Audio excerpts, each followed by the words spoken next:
Hai guys, saya nama Kelvin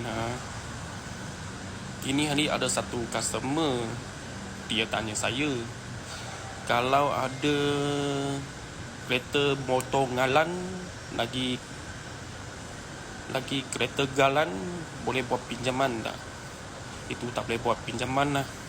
Memang susah nak buat pinjaman. Dulu Mia boleh buat. Itu tak ada lesen Mia lah. Itu alung-alung Mia tempat lah baru boleh buat. Kita tak boleh buat lah. Kita memang mau ada sip gaji masuk bank, ada tetapnya income. Lagi dia ada tapak bantuan kebajikan, ada tapak pesara, ada tapak sokso Mia wang masuk bank, baru boleh apply loan lah. Kalau siapa-siapa nak buat pinjaman apply loan, boleh cari saya Kelvin lah. Boleh tekan back biru. Thank you.